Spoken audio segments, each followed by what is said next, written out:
Hey crew, so first off I want you to understand how strong this build really is. It takes us 3 Gallajorn Shots here to take down this Lost Sector boss. So you guys all know Gallajorn and how strong it is, so 3 rockets to take it down.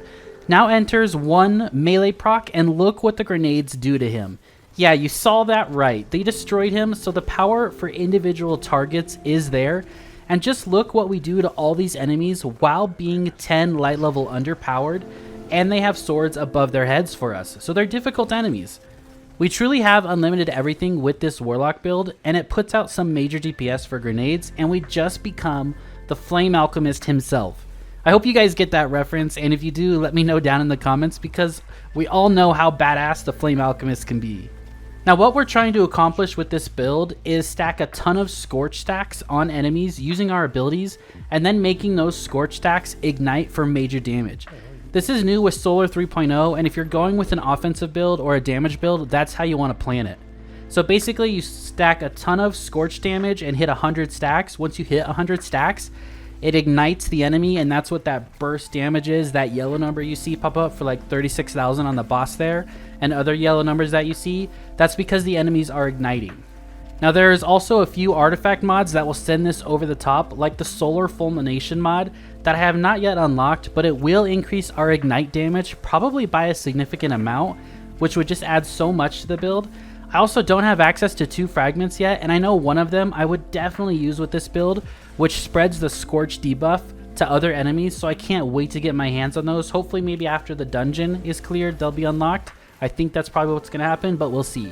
Since we basically have unlimited everything, our next step in this build is to make sure we have enough healing to survive in that harder content. The earlier clip that you saw, I didn't even have healing going on, so I added that into the build to make it that much better for you guys.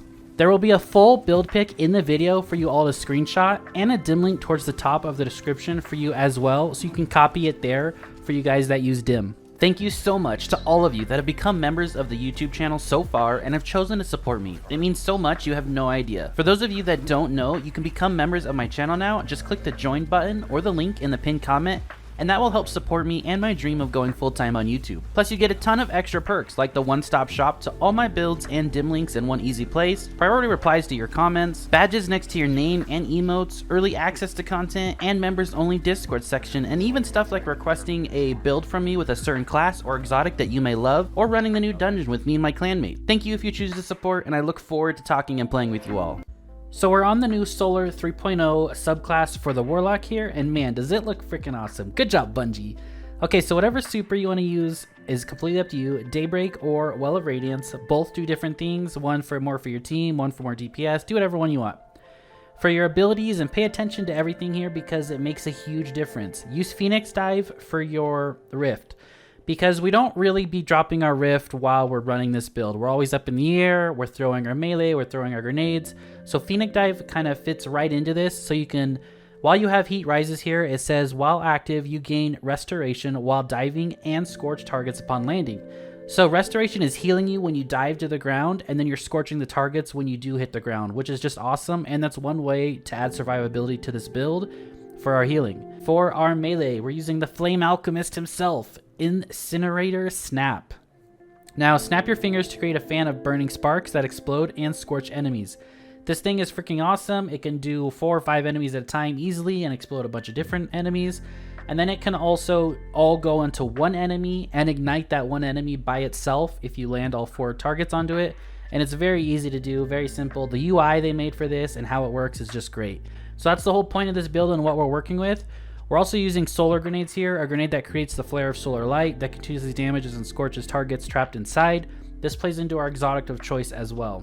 Touch of Flame, 1 for our solar grenade. It increases the linger duration, and it periodically emits blobs of lava around its perimeter, and those actually do some decent damage and just helps with the ad clear that much more.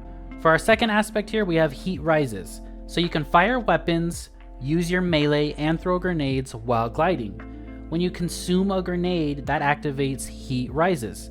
Final blows while airborne, so while you're in the air, this can just be floating way up high in the air, or it can literally be a bunny hop where you shoot your weapon and get a kill just in that little bunny hop, and this works. So final blows while airborne increase the duration of heat rises, so go all the way up to like 25 or 30 seconds.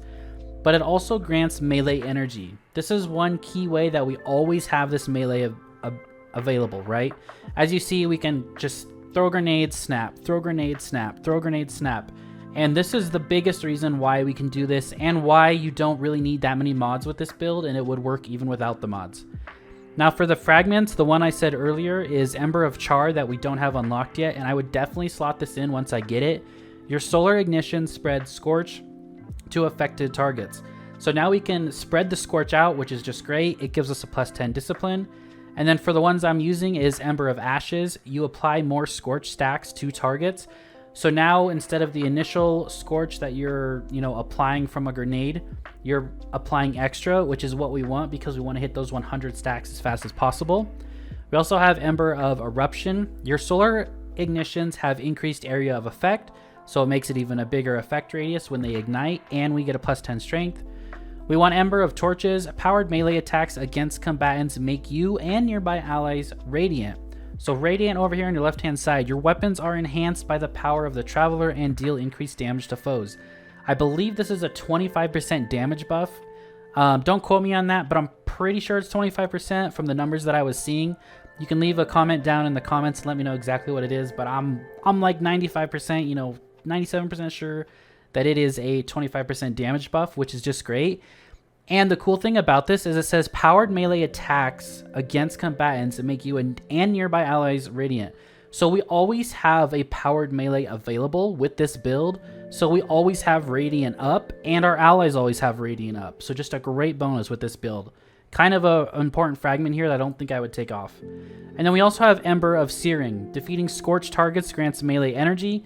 This is one I'd probably trade out for the Char, because we don't really need that extra melee energy. We get our melee energy back just by being in the air from our heat rises, right? Final blows while airborne gives us grenade energy, or gives us melee energy. So we don't really need to build into getting extra melee energy from our fragments here. So that's probably one I would trade out. Now for my character, use whatever weapons you guys want. Obviously it can pair very well with some stuff to help create wells for you. Stuff like Sunshot here is absolutely amazing because of explosive damage, and I have Explosive Wellmaker on. Or maybe something like Dead Messenger in its fire form for explosive, right? Different things you can do there. You can even go Prometheus Lens because it creates a burn now and scorches enemies. So a lot of different options there. Just play around with that. But for the mods, there is some important ones here. For the helmet, get that super back as fast as possible. Run double Ashes to assets because you're going to be getting a ton of kills with your grenades. You guys see the grenades? You're going to get a ton of kills. This is how you can keep your super up pretty much all the time. And then we have Well of Life. Picking up a solar elemental well grants you increased health regeneration for 10 seconds straight, and this is uninterrupted, which is just great because it helps us heal on top of everything else that's going on. Now for our Sunbracers themselves, you want to make them arc and you want to have momentum transfer on. Causing damage with a grenade reduces your melee cooldown. You can double stack this if you want. You can have your champion mod on in a different slot. But the reason I like this is because when you're throwing all those different grenades, this actually procs twice because the sun grenades last so long. They're literally out there for like 15 seconds each grenade is.